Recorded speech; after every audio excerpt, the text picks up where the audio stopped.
Smith, which is my wife. Where's yours? Right over here. Oh. I'm coming. The same year as her father. Yet she lived to be as old as the two of them together. Mm-hmm. Oh my God. And then during the Depression, she went to high school, and then you might make I won my bet. Anyway, there's not much in the way of employment then, so she was lucky to be in high school and in college, and then she had a bunch of suitors at that time that were well off, but she chose Fritz because he was the fun one. He was very Lebanese. And then you can see in the picture, it's 1940. They were married. I know her mother didn't like Fritz. And I think your mother didn't like me, so. So anyway, they started farming, and they were poor because in '46 in the winter, when I was born, our mother had to hitchhike. Yeah. And I mean, it was March, it was cold, snow on the ground. She hitchhiked. The truck, right? Truck picked her up. It was like 35 miles from Madison.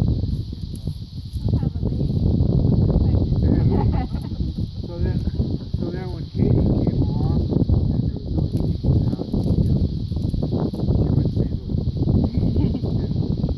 And I kind of remember it because I was a year old at that point. Katie was only 11 months.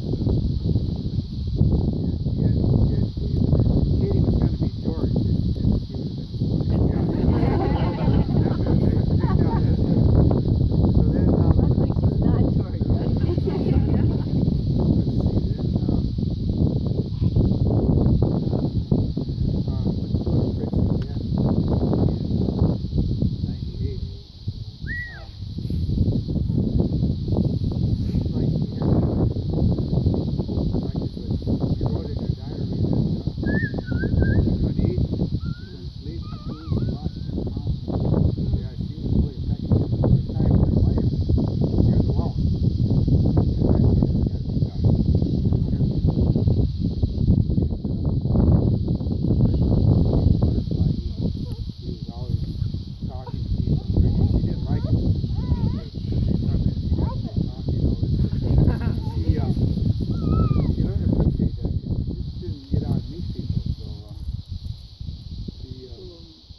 She had a lot of people later on who would stop by and talk to her. And then when she was 94, Julie and I moved to the area where we could be there for her because even though she was asked for help, she needed help.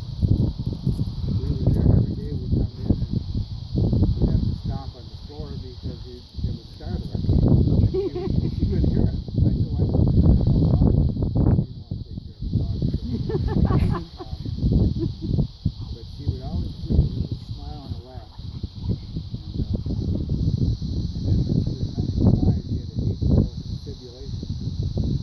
And we took her to the hospital, and her pulse was 150. George told us we need to get her to the hospital quick. So they tried different things, and about 9:30 that night, they told her to call her pastor, her next of kin, because it was pretty much all over, and she got mad. So then they found something called the Jackson, and that seemed to do it. We got her pulse down, and we went the next day, and she lived 2 more years after that. And that was the first time she ever took any drugs. 95 years old, the first time she took any drugs. Impressive. And then she didn't like paying for the drugs, so she got a Part B of Medicare. And I told her, I said, all this money you have, this is what it's for. And you were saving this money for this event. She just had that thrift game from going through the Depression. She hated to spend money on herself. So then when Gatchel died, his wife used to call my mother his girlfriend. Oh, really? Oh, I know yeah. that. Because they like Political. talking politics and religion and all this. And, Yeah. and then he passed away when she was 96. And that winter was tough. That was really hard on her because she didn't have a car. She was given a car to. And then she counted on the Zeman and the Weiss family. They were very, very good. And then when we came back, we decided we needed to get somebody for the women. So we got a hold of Mary Dodd. Mary Dodd was like an angel. So they hit it off, even though they didn't agree on everything. They hit it off. And I said the only thing I regret is that we didn't find you sooner. Mm. So Very helpful. it was extremely helpful. So, anybody else? Dad. No, I No, think we all one at have a time. something to We say. talk about our mother and then maybe move That's on. a good idea. That way Okay. you don't, Separated. yeah, it's up to you, whatever you want to do. Yeah. Well, I've got something I can say here. Okay. For Grandma. Quick and easy. I'm getting old. I wrote this down just because I bet him $10 he wouldn't make it through that. I need an answer here. It's just, it's strange how somebody's death affects you. It's just really strange. You can't know how it's going to affect you. And I still sit down to happy hour now and I think, oh, I got to call Grandma. I got to call her and tell her about my day, what I did.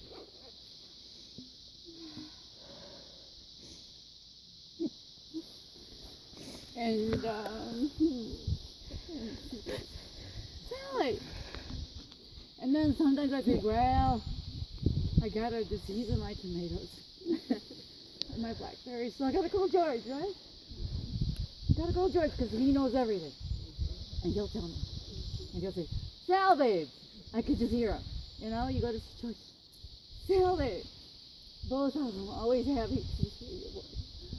Grandma's face when you would come to the door. Beautiful face, always happy. My Buddha. Both so happy people. Neither ever sad, neither angry. I can't remember a time when neither one was sad or angry.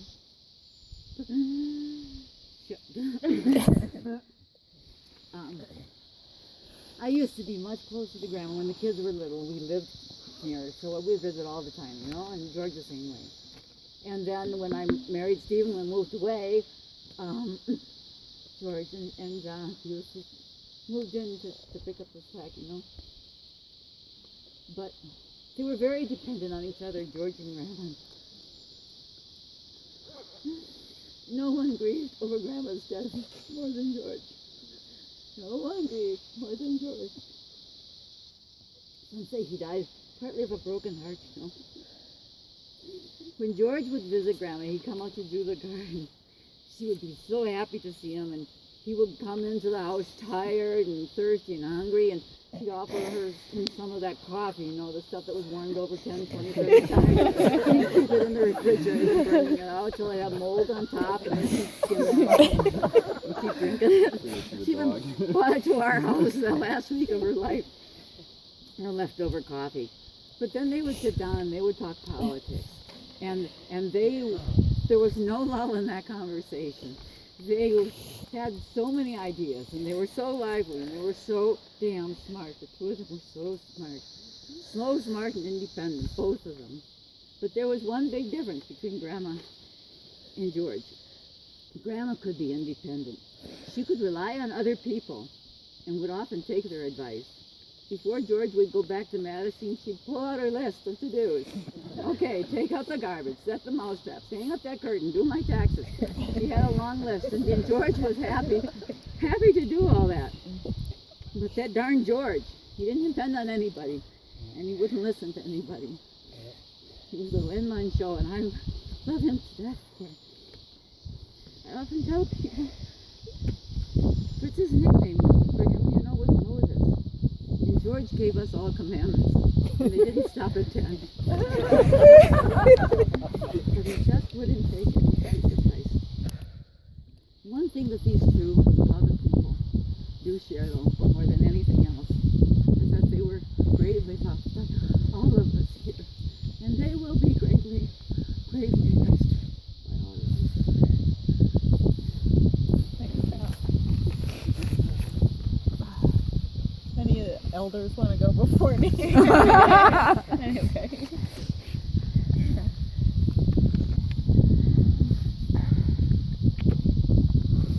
I'm just one of these It was all fun now. For those of you that don't know me, I am Mandy. I am John's daughter. I'm the third of four, and Ethel's granddaughter. And my daughter is named Queen Ethel after my grandma. And George is my uncle. My grandmother lived well. She was not to be idolized or held up to admire. She simply lived her life. As I grew older and got to know her better, my eyes were open to what a truly amazing person she was. Not because she wanted to appear that way, but simply just because she was. Ethel had a pure and strong character. She holds many values and attributes that I find myself striving for and want for my children.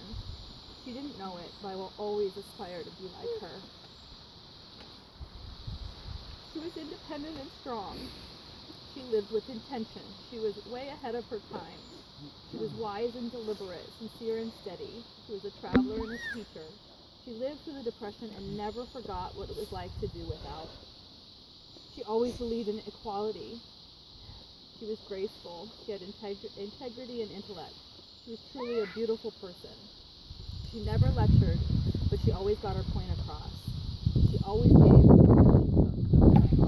Oh no. It's okay, there's another flower sitting on the stone. She loved and nurtured in her own subtle ways. She was always learning until the very end. She was a reader. She always saw life cycles in life, death, and in politics. She always had a sense of humor. She was always without complaint. She always listened, gave perspective, and more than anything, was unlike anyone else. She is and will continue to be missed. There will always remain a hole, a loss. She will always be remembered and always leave an impression. She will continue to inspire me. A life well lived. I am a better person because I knew my grandma Ethel.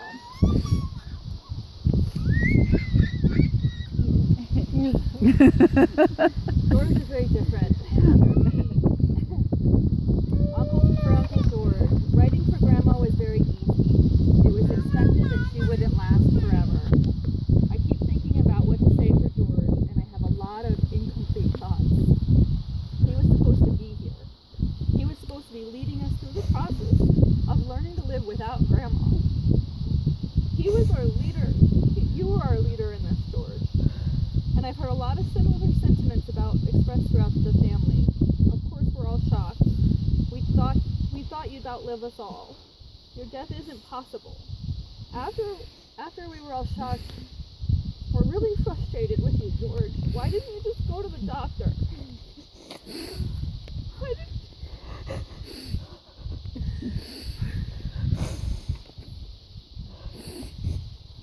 I'm sad. I'm sad that he wasn't able to just make a mistake and learn from it, and then continue to be here with us today.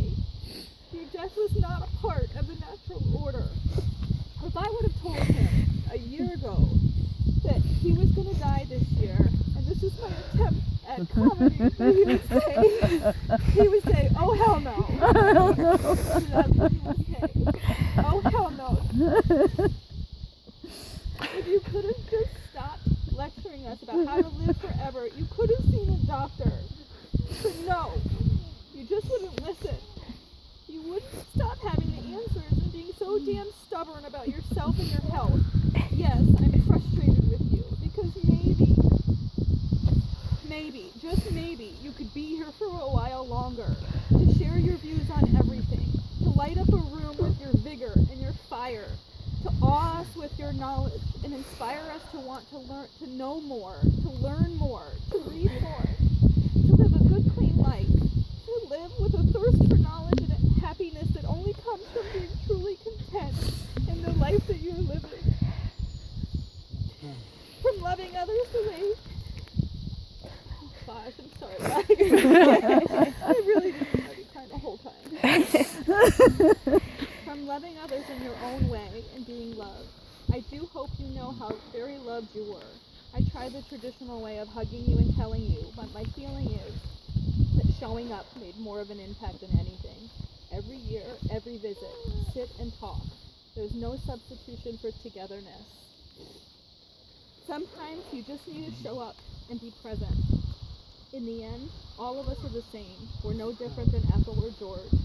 I've always felt a specialness with the Daher family, a group of incredibly unique individuals, independent individuals. I value each and every one. We all have different ways of existing within the world, and each have our very own unique perspectives. As different as we all are, we are human. We want to be loved, we want to be valued, and we want to be connected. George was connected to each and every one of us here.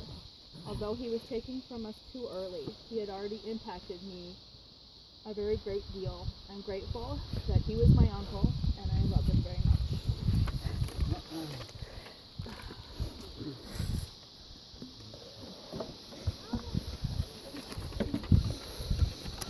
To Ethel. To me, Mrs. Ethel Daher was my grandmother. To others, she was neighbor, friend, teacher, counselor, mother, wife, sister, or daughter. But to all of us, she was the most awesome example anyone could ever ask for. Always cheerful and pleasant, never a bad word about anyone. Always calm, self-controlled, and level-headed. She never judged us. She accepted us for who we were at that moment, yet always gently urged us to greater heights of achievement and self-discovery and growth. You could call her at any time, and she was invariably there in her locker, next to the phone. Yeah.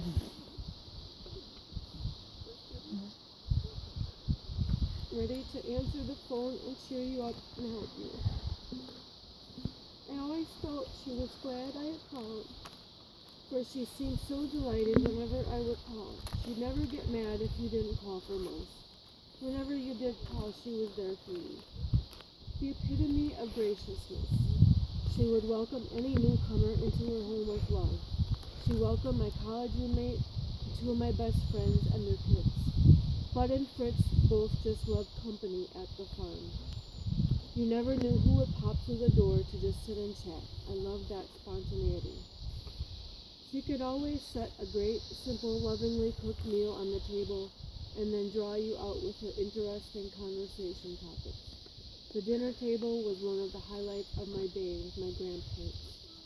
Family was number one for our grandmother and mother. She always had time for you.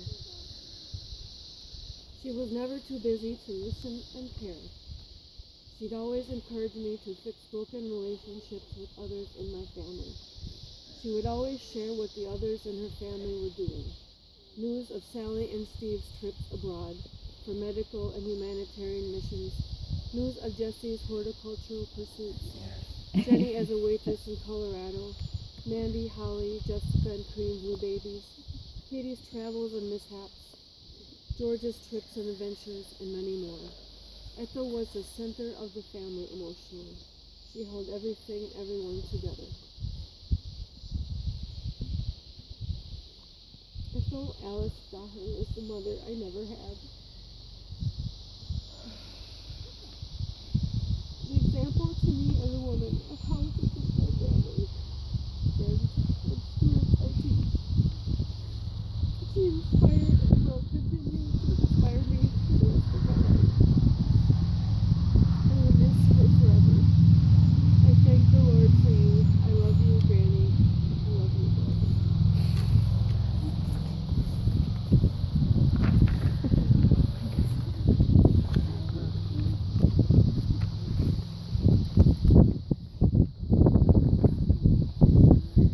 Mother asked me to say something today, and as I did, I had a bunch of stuff to say, but I won't probably say it all.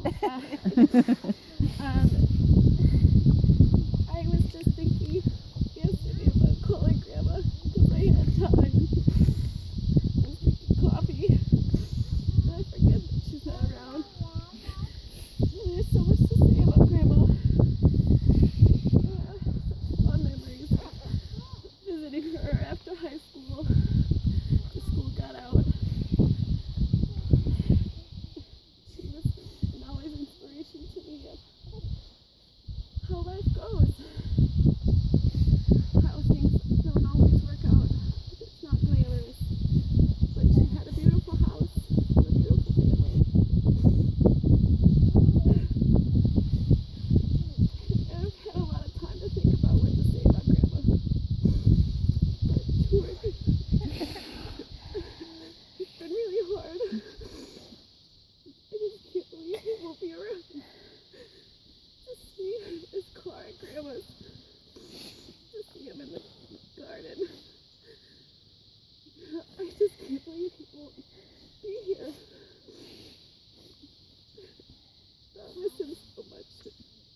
Sorry.